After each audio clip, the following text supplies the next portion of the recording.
Hey everybody, my name is Dani. Welcome back to my channel.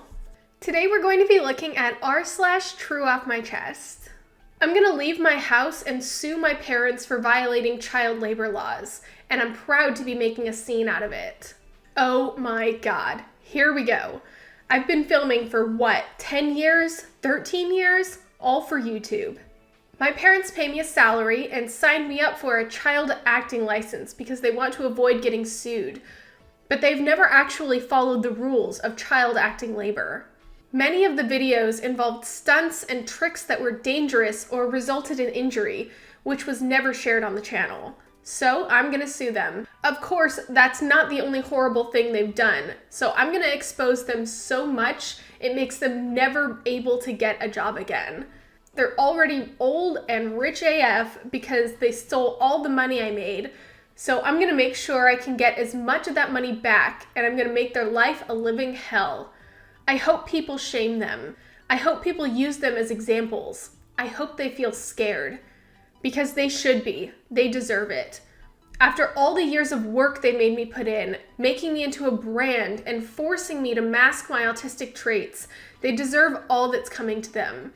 They hate me for this, and they'll hate me even more soon enough, but I shouldn't be ashamed for what other people do when they find out about my parents' crappy actions.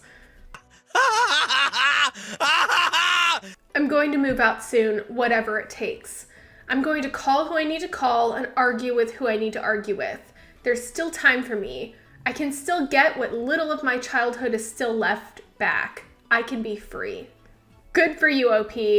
Absolutely do that. Family channels can be so gross the way that they exploit their children. I don't think there's necessarily anything wrong with showing a glimpse of your child here and there on your channel, but when you make them the sole focus, you take away so much of their private life. It's not fair to them. I think that there should definitely be an end put to these channels, and as these kids get older, more and more of these stories are going to come out. Good for you, OP. My husband threw a tantrum because I need surgery. So, more bad news from the doctor. I'll need major surgery soon. Estimated recovery time is about 2 months, and I'll need bed rest for at least 3 weeks post-op. I told my husband because we need to plan childcare and whatnot. I did not expect him to throw the biggest tantrum the entire time I've known him. This is very inconvenient. He kept saying he can't take care of me and shot down every idea I proposed, like hiring help to handle the chores. In the end, he was screaming, quote, "It's ridiculous you have no one but me," meaning I should have a close friend who will come and help on a daily basis for free. I don't. If a friend is helping, then I'm paying them because this is too huge a favor to even ask. My husband disagrees. In short, my husband can't care for me and doesn't want to pay someone to, even though we have the funds. He sees me now as a complete burden. OP, is this really a marriage that you want to stay in? In your vows, did you not say in sickness and in health? Your husband is showing that he truly doesn't care about you. It's true.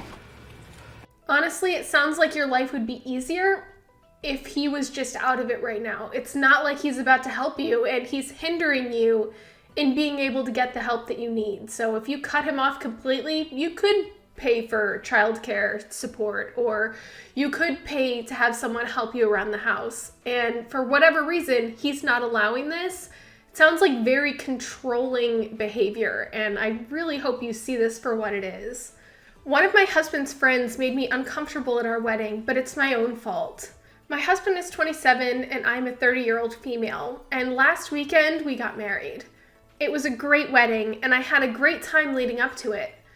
There's been only one thing that's left a sour taste in my mouth. Growing up, I always wanted a big princess wedding. I know some people see these as tacky and immature, but it was always my dream. As part of this, the theme for our wedding was ballroom, and I told everyone to wear the nicest things they owned and told the women in particular to try to outshine me. I even went as far as telling the married women to wear their wedding dresses. I didn't care about being outdressed. Instead, all I wanted was to fulfill the aesthetic in my head that I had for the wedding, which included everyone else looking nothing less than extravagant. And no, before people ask, I don't regret my decision. It was really special to see my mom, aunts, bridesmaids, all in their own dresses on my big day. It kind of felt like they were passing the torch on to me, and I really enjoyed the experience. Now on to my husband's friend.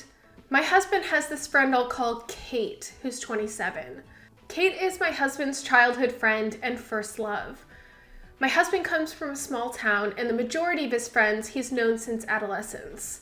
In their senior year of high school, Kate and my husband got engaged, which is kind of normal where they're from, but called off the wedding and never went through with it. It was mutual. They felt like they were growing up too fast and wanted to slow down.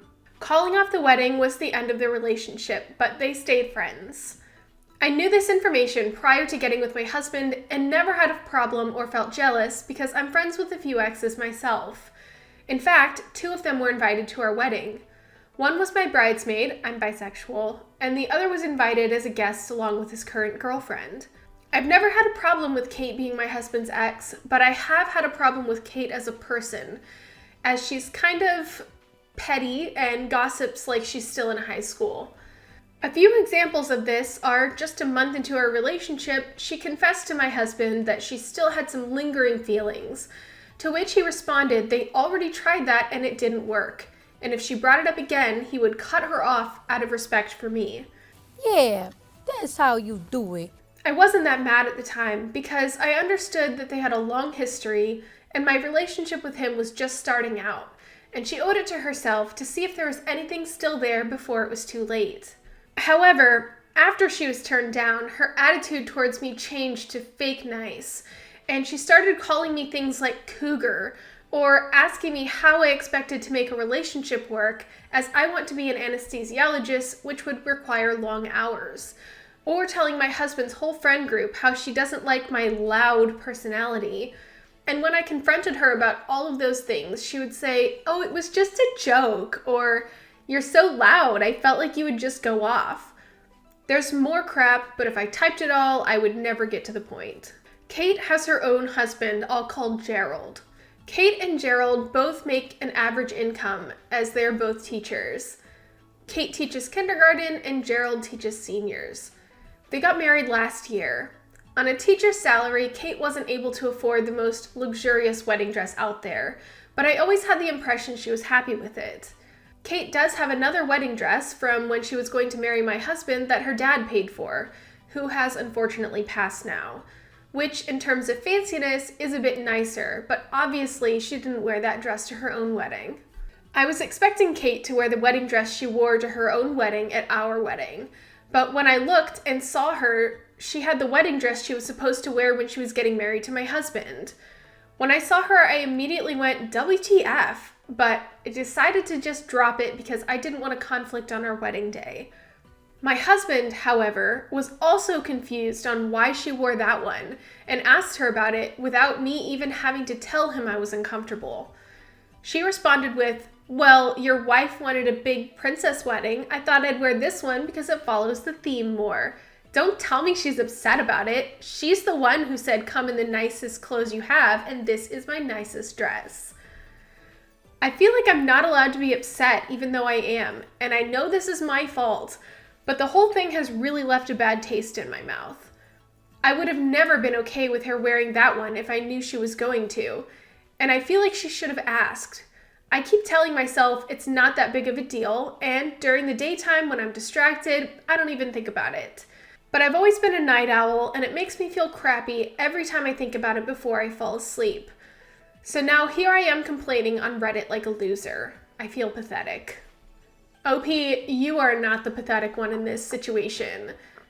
How does Kate's husband feel about this whole situation? It seems like a disrespect not only to you and your husband, but also to him.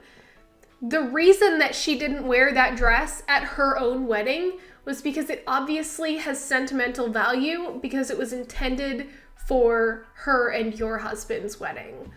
She knew exactly what she was doing, and it is honestly pathetic. I don't know what she hoped to accomplish, but really, you should not let this get to you, OP. You won. Your husband sounds awesome. He has your back, and he confronted Kate about her shenanigans without you even having to ask him. I would say take the win and potentially cut off Kate to talk to your husband and see how he feels about it. But I know I wouldn't want to continue to be friends with someone like that. So you won, and I hope you know that. That was r/Trueoffmychest. If you like this video, give it a like, subscribe for more content, and I'll see you next time. Bye!